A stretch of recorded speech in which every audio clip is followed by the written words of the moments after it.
Welcome to the Craftsman interview. I am Jim Connell. I'm here with Donna Johnson, who is a trustee and a candidate trustee. Is that Correct. what you call it? Yes. I'm an incumbent trustee currently, and go. I'm also running again for another term. Got it. So how long have you served? I have served 3 terms as Okay. a trustee, and then prior to that, I chaired the Planning and Zoning Committee for the village. And I think that as a result of that, it's given me a wonderful lens into the hierarchical process in Libertyville. The fact that I chaired on committees has allowed me to understand the inner workings of our community, and it prepared me to sit on the board. So I'm happy to have that background. That's great. That's great. Can you share a little bit about your professional background? What Certainly, did you do? Certainly. I'm a lawyer by profession. Okay. And I work for, I won't endorse or say the name of the company, but Okay. I work for a Fortune 100 company Okay. on in a corporate capacity. Okay. And prior to that, I was a state's attorney in both Lake wow. and Cook County in the criminal division. And I did that for 8 years between the 2 counties. So I've had experience both in the public sector and the private sector in this community as well as in Chicago. And then I transitioned to the corporate sector, and I enjoyed that as well. And how some of my experience overlaps with what I do in the corporate sector with my role as a trustee is that I do advocacy work in Springfield for the company. Okay. And I've written analysis and briefs to advocate on legislative issues. And as you both know, that because we're a non-home rule community, a lot of that involves understanding legislation and regulation in the state and how we can operate as a municipality. So my background in advocating through my job overlaps with that and gives me a wealth of information. Additionally, I was a litigator for many years in the state's attorney's office, as well as a litigator for our corporation, as well as a prep and presentation on insurance department regulatory hearings. So I have experience in that regard. I was also, one of my clients also internally for my company was marketing and claims. So I'm very familiar with operating with businesses, both small and large, and dealing with different agencies. So I would say that my overall legal background has allowed me to bring a lot to this role, and it's benefited me in many ways. That's great. That's great. Thank you for sharing. So you've obviously served a long time in the as a trustee. Yes, I have. So if there were any changes, what kind of changes would you like to see as it relates to moving forward? I mean, when you think about down the road, 2030, Okay. what needs to happen, or how are we going to, what's the village going to look like? Well, there's a lot involved, but the principal focus should be that on the budget. Because in order to operate a community, you want to start out with a balanced budget. And so the primary concern moving into 2030 and currently is that the source of revenues are shrinking. One of our principal sources of revenue in the sales tax area are car sales. And since I'm working in this industry and I understand that industry, in the future, that is going to shrink a great deal. People, when connected cars and electric cars get more and more prevalent in this community, you're going to have less and less car sales. That therein, it affects our sales tax revenue.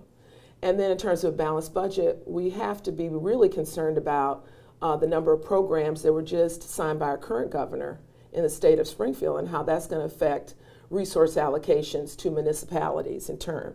Because as they expand programs, that shrinks budget allocations for other things. Okay. And then in terms of property tax, we get a certain percentage from the state. And as the state advances or expands its programs, that could limit the amount of resources that we in turn receive. And that in turn shrinks the budget that we have to work with. And then we have the ongoing problem that most of our residents are familiar with. The 100-year rain equation and formula has changed, which impacts flooding, stormwater, groundwater, and the fact that all of our structural pieces, both in Libertyville and other places, are eroding and getting old. Yeah. And that requires us to use consultants and experts to evaluate the condition of those things. So when I forecast going forward in 2030, I think one of the critical pieces of this role as a trustee is to work in collaboration with the community to determine where we want to allocate shrinking resources, how we want to prioritize them, and still at the same time attempt to maintain the quality of services that our residents are accustomed to having. And hopefully we can maintain that in the future. But as you know, as resources shrink and we have to expand our services, you have to find a way to financially support those things. And unfortunately, so often that means considering, voting referendums, that utility taxes, fees. Those are not things that I want to default to first, but unfortunately, it will require residential partnership and input, and that may mean some of the things we may have to do to balance the budget. So that's a concern for me. And also a concern for me, too, is to ensure that people feel welcome in the process. So often when people come before the board, when they have an issue or concern, they're not used to speaking in the public, and they're not understanding how the process works. And so when they come to my committee, I always try to make them feel comfortable. I always try to make them feel engaged. And even when there are constraints legally, because we're a non-home rule community, or there are constraints in terms of mandates or legislation, I try to, in plain English, explain that to them so they understand. I don't want them to think because we might have voted no because we have legal constraints, that it doesn't mean we weren't listening. It doesn't mean that in the future we won't consider alternatives. It just means that there's more that they have to be concerned about, that we have to be concerned about, that they're not aware of. Right, so, there's a lot more context. Absolutely, but the ultimate game in 2030 is to ensure that we still have this hometown feel as best we can. When you talk about forecasting, people are drawn to the community. I was drawn to it because I feel safe, because I feel that it's a small town community. I feel that people have hometown values. The school system is very, very good. So all of that really, really matters. And then at the same time, too, we want to balance development for the areas that are still open to be developed with maintaining green space and open space. And that's a difficult challenge. And really Yes, it is. It's a very difficult challenge. But, part of the hometown community is to see the green space, is to see one district that's downtown, is the fact that we have a Cook Library we can walk to downtown with our children, that our children can feel safe, and that we have, good business resources. But over time, we don't know going forward in the future how that's going to change, because, as people have less jobs, or as technology requires that the labor force is reduced, that means people in their homes have less disposable income, and that means maybe going outside and frequently supporting the restaurants downtown may not be something they can do all the time. So in 2030, we have to take all those things into consideration. Aside from the success of our downtown, because Yes. everybody can see that, Right. what's the village's greatest asset? Our greatest asset are our people. They're our brand. And our schools are one of our greatest assets, because the great schools that we have retain property value. And one of the draws to communities like this is the fact that the property value is retained, and we draw good quality teachers, good students, good parents, good community. The other thing that I think is very, very good about Libertyville is that we, unlike anything, you can't do it absolutely when there are legal constraints, but I think as a community, we operate with transparency.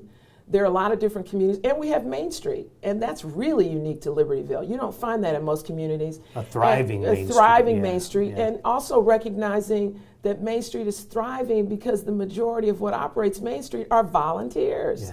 Yeah. I heard a number when I went to their annual meeting, was it 2 or 3 weeks ago, and they estimated that it equates to about $90,000 of value of the volunteers Wow. that support Main Street. And so and the other thing I like about Libertyville and the Main Street aspect is when you look at it, the breadth of different aspects of our community that are represented. Our seniors in this community are very engaged. And as a daughter of 2 seniors that benefit from that in the community, I love seeing that our seniors are engaged. I love the fact that we have a board at the Civic Center that is very, very engaged, where we have a lot of senior events and senior activities. I like the fact that our downtown is such that when we're not in inclement weather like this, people have access. They can walk, they can get down. We have PACE buses in this community, so they have ways to get back and forth. They have activities at Adler Center for seniors and others, and that's another aspect of our community that I love. I think that so often now in this era that we live in, people forget the benefit of the arts. That even children that are good with what I call to be the linear pieces of their brain, arts expands your thinking. It creates empathy in communities. It allows you to be sensitive to people who may not look like you, walk like you, feel like you, think like you. It broadens your horizon. And the fact that a community that we support a prominent endeavor like Adler, and they marked a 100-year anniversary, is a wonderful thing. So I think the thing that's great about Libertyville, you just say that in terms of our crown jewels, is that we have the C1, we're very invested in our seniors, we're very, very invested in the arts and Adler, and we're very invested in our schools and the quality of our schools. And all the way around, I think that's a wonderful thing. And our parks too, because that's the one thing I will add. Unlike other communities, we don't have a separate park district, so our parks are run by Parks and Rec. And I think we do a fabulous job considering that one of our Achilles heel, and I don't know if this is the question you're going to get to, but I'll bring it up now, is the sports complex is a huge financial drain on the budget. So that's another forecast 2030.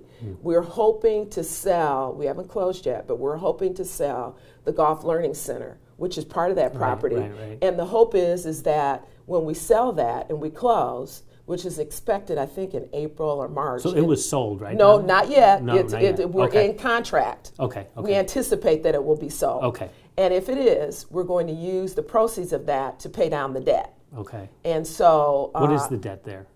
it's huge. Ballpark. Millions. It's in the millions. Okay. Right. Okay.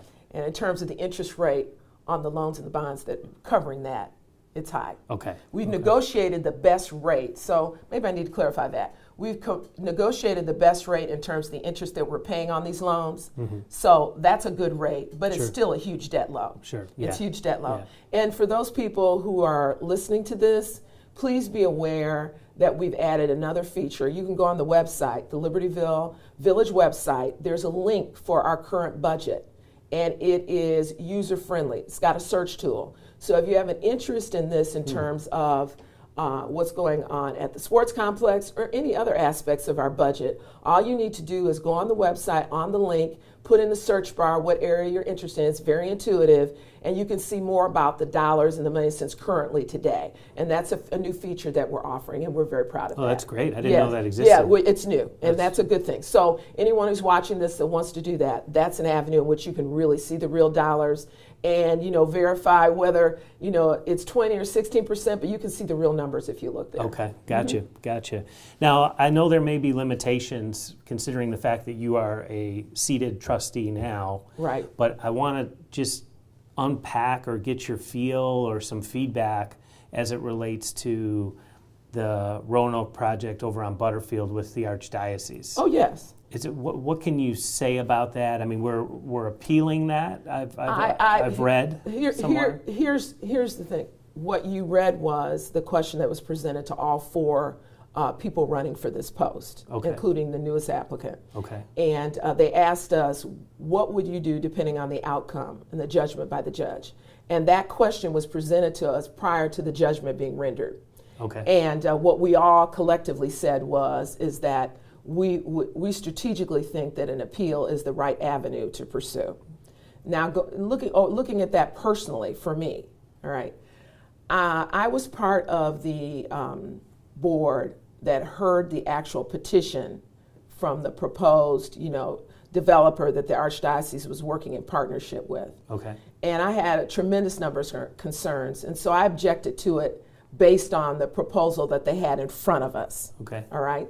And so several concerns. One was the density. Right. It was huge. Right. One was the impact on traffic off Lake Street and the fact that students would have to spend more time on the bus getting to District 70, even though they could look out their window at the school across the street. Right. So that means 45 minutes longer, all right? Right. Then also the potential impact on the school district, all right, in terms of finances. Okay. School impact fees. I was very concerned about that and the volume. I was also concerned, and I had to balance in terms of the evaluation, is the looming threat, whether it was true or not, from the Archdiocese, which was public knowledge, that if we voted it down, and I didn't let it affect my opinion because I ultimately did vote it down, but I considered it, that there was the potential looming threat of annexation with Mundelein. Okay. And no one knows this for a fact, so I'm not representing that this is what Mundelein was going to do, Right. but this is a potential possibility that they would even consider not just what was presented to us, which was residential homes, but that Mundelein would even consider rental units on that property. And I was very concerned about that because what people need to understand, school boundaries and borders are different than community borders. And what people need to understand, and I was very sensitive to, is that even if annexation was pursued by the Archdiocese with Mundelein, it would still be draining on the Libertyville District 128 and 70 funding. Right. So we'd be paying for it, even though we wouldn't get the benefit of the tax base if they were in Mundelein. So that was a concern. So in the long run, I looked at it this way in terms of an individual vote. I felt that the proposed plan in front of us was extremely dense. I thought our community didn't need that. I was not happy with how the Archdiocese seemed to be more concerned about quick liquidation. Those are my terms, not theirs. Yeah. As opposed to what is being a good community partner. Yeah, that was personally, that was my observation. Right, as and well. what people need to understand is when I use the word community partner, you might say, why would you view the Archdiocese as being a community partner? Because when you trickle it down, they have representations in their community through their congregations, through the churches in Libertyville, and I felt that as a member of this community, they should be more sensitive to the impact on the residents, on the students, on the young children in the community, on traffic, on density, on volume, the school, all of that. So in essence, that's why I voted it down personally, and that's why, unfortunately, we did not prevail. But I would like to see us, knowing what the judgment is now, to continue to pursue this, our alternatives. Right. And there are two steps in this, and I have the benefit of saying it because I'm a lawyer versus someone who isn't. Okay. There's the motion for reconsideration, which is to ask the judge who ruled on it to reconsider. And then the next step of that would be notice of appeal before a 3-judge panel. I believe in Illinois an appeal is 3 judges, but it's more than one. So it's a 3-judge panel. So in terms of a strategy, it's beneficial to pursue both of those options because recognize that when you appeal anything, it's a written brief that's raising the issues that are being persuasive about our argument.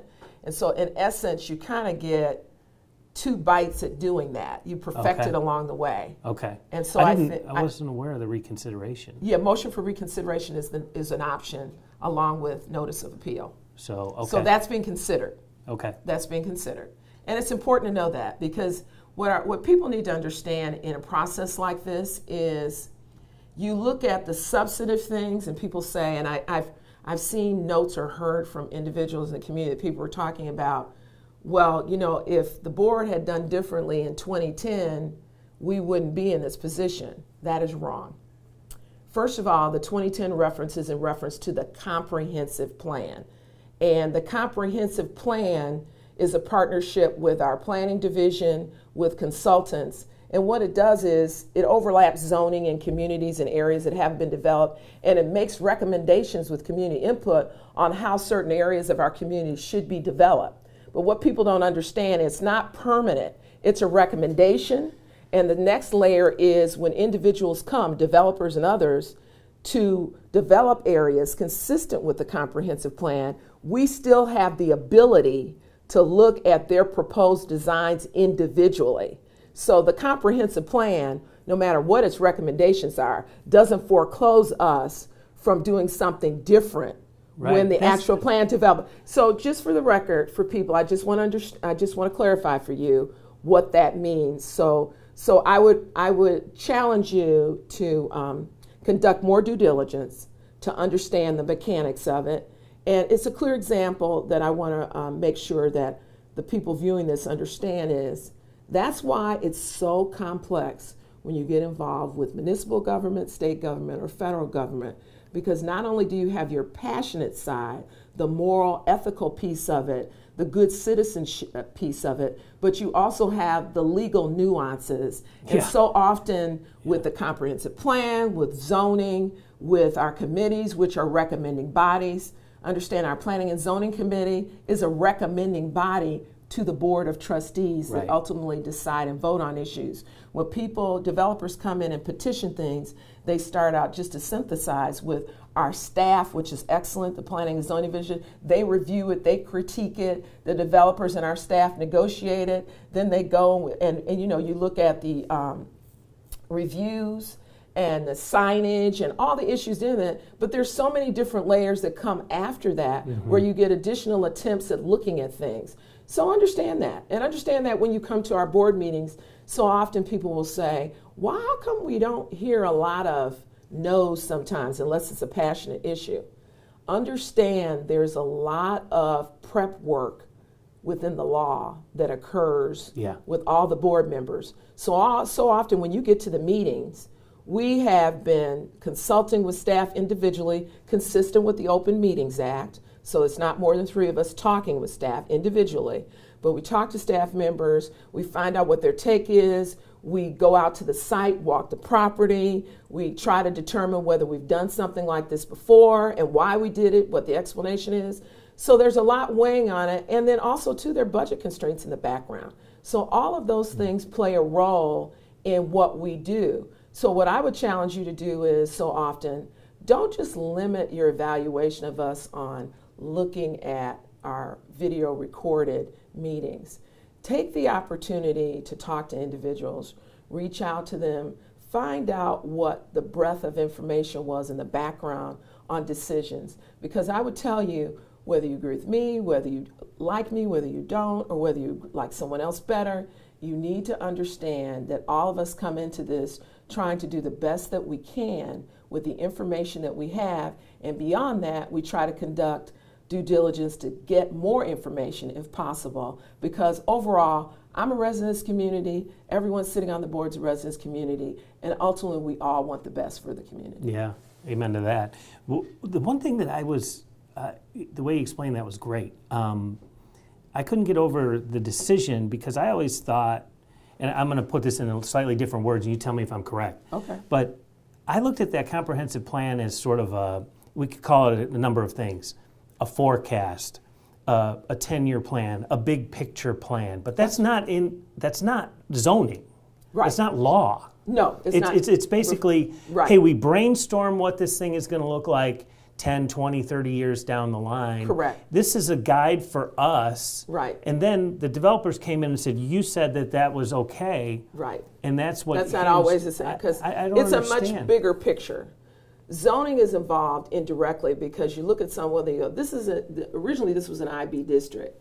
And within the IB district, there are certain designated uses that one can IB? have. IB, industrial. Okay. So there's certain designated uses within those districts, consistent with how it's zoned. So the comprehensive plan may say, in 1970, this might have been good zoning because these uses are the uses compatible with that zoning. Mm-hmm. But now we're in 2019, looking at 2020, 2021, and you're trying to balance not only the zoning and whether those uses are appropriate for that parcel or that piece of property, but you're also trying to evaluate budget constraints and what's going to generate something for the community. Because you realize every time we have a project, going back to the budget, permits have costs associated with them for our planning division. Right. So that enhances our budget. So when someone comes to us to get a permit for a big project like Condell, there's money generated, revenue generated with that. So I'm not suggesting that we should do it because of that, but I'm just saying that that's a consideration. Right. Going back to what you're saying. Right. So there's so many, it's like a big puzzle with the comprehensive plan, to your point. And it is forecasting, and it is saying what we should have. So one case in point, the downtown movie theater. Yeah. All right. People are very passionate about that. I love the downtown movie theater. I like going by it. I like bringing my kids. I like doing all that. But now the question becomes, and this is the dilemma for the residents and for all of us, is one, knowing that we now have that fabulous AMC that's down in Vernon Hills and you got reclining seats, the question becomes, is that the best use of it? Because now we have so many draws away from it. Absolutely. And now people have Netflix and Comcast and online. So some people don't even go to the theater anymore. Yes. So that's just an example of where we say, let's look at the comprehensive plan, let's look at all these things, and let's determine what's the best fit with community input and what the residents value. Got it. which Got is a it. challenge. That's great. One last question. So imagine that you had total control over the agenda, and you're reelected, and it's your first day back. What's the number one agenda item on your list? What would you like to see addressed more than anything? Oh, that's tough, because in terms of what's in front of me right now, it's the Roanoke project. Yeah, okay. So that would be the first thing on the Yeah. agenda, trying to determine what's in the best interest of this community when you balance legal fees, money we've spent already, Right. what's projected to be spent, but then also on the other side of that coin, trying to project the expenses of not prevailing Well, and letting it exactly, go and exactly. the impact on our community. And then the other competing agenda item would be, we did a great job, because I chair streets, and our voters, we appreciated more than anything that they supported us and approved that voter referendum in 2012. Mm-hmm. And with that $20 million, what we did, we were able to redo 40% of the roads that needed repairing, Mm-hmm. because all of our roads are eroding at the same Ours time. got done. Yes, but we still have 60% to go. Okay. And Is so the money there? What we've done is, no. Okay. What we've done, though, is, and I'm proud of, we're still able to do something this year with those funds, because we're able to get competitive bidding rates Okay. and working in tandem with other communities as well as Libertyville. And so we were able to expand those resources and get an additional year out of them that That's great. ordinarily we wouldn't get. So that's a plus. But now we have to determine, through TIF, through other things, what do we want to do in terms of getting that other 60% done and at the same time maintaining what we have.